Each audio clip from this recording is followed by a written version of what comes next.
KYC માટે લોકોને હાલાકીનો સામનો કરવાનો વારો આવ્યો છે। કેવાયસીની કામગીરી માટે વહેલી સવારથી નર્મદા ભવન ખાતે લાંબી કતારો જોવા મળે છે। કેવાયસી માટે ઘણા સમયથી લોકો હેરાન પરેશાન થઈ રહ્યા છે। 5 દિવસથી લોકો કેવાયસી માટે ધક્કા ખાઈ રહ્યા છે। 9 વાગ્યાની જગ્યાએ 11 વાગે સ્ટાફ આવે છે તેવા પ્રજાએ આક્ષેપ કર્યા હતા। કેવાયસીની જાણકારી આપવા અધિકારી સમર્થન નથી તેમ પણ લોકોએ આક્ષેપ કર્યા હતા।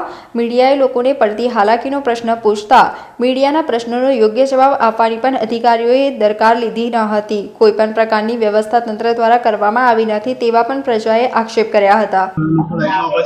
નીચે જાઓ, एंट्री कराओ, 20 રૂપિયાની પાવતી કરાવો, પછી આવો। કેટલી કામગીરી થઈ રહી છે?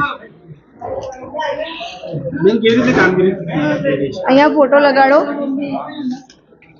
બેન, કેવાયસી માટે લોકોને હાલાકી થઈ રહી છે, તમારે તો કેવી રીતે કામગીરી થઈ રહી છે?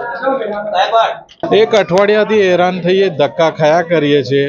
કેવાયસી અહીં નર્મદા ભવન પહેલા માળે અહીં ટોકન માટે બી લાઈનમાં ઊભું રહેવાનું। ટોકન લઈએ તો સર્વર ડાઉન હોય। કેટલા ટાઈમથી એક અઠવાડિયાથી આ પ્રોબ્લેમ ચાલી રહ્યો જાઓ, તો આનો કોઈ સોલ્યુશન લાવો સરકારને કહો, બસ આટલું જ કહેવાનું છે। આ વાલીઓને મારા આ છોકરા માટે મેં કેટલા દિવસથી ધક્કા ખાઉં પણ કેવાયસી થતું જ નહીં।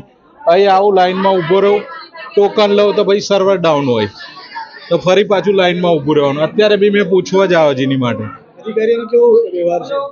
અધિકારીઓનો તો એ વ્યવહાર એ હજુ અંદર ગયો જ નથી, તો અંદર જવાનો ચાન્સીસ જ નહીં મળતો, તો કેમ કે સર્વર ડાઉન હોય તો પછી 2-3 વાર રજૂઆત કરી હશે। 5 દાડા થયા અહીંયા ખાધા પીધા વગરના પગ દુખો છે। ચા ના પૈસા જોઈ ને રિક્ષા ભાડું 80 રૂપિયા થાય, ક્યાંથી લાવવાના? પણ કઈ થતું લાઈન પૂરી થઈ ગયો, તમારો નંબર કાલે આવજો, સોમવાર આવજો, મંગળવાર આવજો। આવું ના હોય ને, આવું ના હોય ભાઈ। કેટલું દુઃખ પડે? આ દુઃખ પડે છે કોને કહેવાનું? અંદર બેહી રહેશે, અંદર ઓફિસમાં અત્યારે કરાય મીટિંગ, અત્યારે કરાય। 11 વાગે આવ્યા, નીચે બધું પતી ગયું।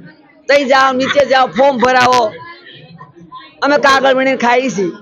નર્મદા ભવન 1 નંબરમાં આવ્યા છે પહેલા મારે, અમે રેશન કાર્ડ માટે આવ્યા છે। લગભગ 8 વાગ્યાના લાઈનમાં ઊભા છે, કેમ કે પબ્લિક તો અમારી પહેલાં 6 વાગ્યાની આવીને ઊભી છે। હવે એમના માટે કંઈ પાણીની વ્યવસ્થા નહીં કે બેસવાની વ્યવસ્થા નહીં। આ નાના છોકરાઓ બિચારા સ્કૂલ છોડીને આવે છે, એમના મમ્મી પપ્પા સ્કૂલ છોડીને આવે છે, તો એમના સાહેબોને કહો કે 8 વાગ્યાનો ટાઈમ આપે કે જેથી પબ્લિક ઓછી થાય। કેમ કે કામગીરી તો 11 વાગ્યાની ચાલુ, 11:15ની કામગીરી ચાલુ કરી છે આ લોકોએ, તો પછી એનો કોઈ મતલબ ખરો? આ લોકો આવીને વહેલા એનો કોઈ મતલબ ખરો? ના, કશું નહીં। આ લાઈનમાં ઊભા છે, તમારી સામે જ ઊભા છે ને, અમે સવારના 8 વાગ્યાના ઊભા છે। હું મતલબ કર્યો અમે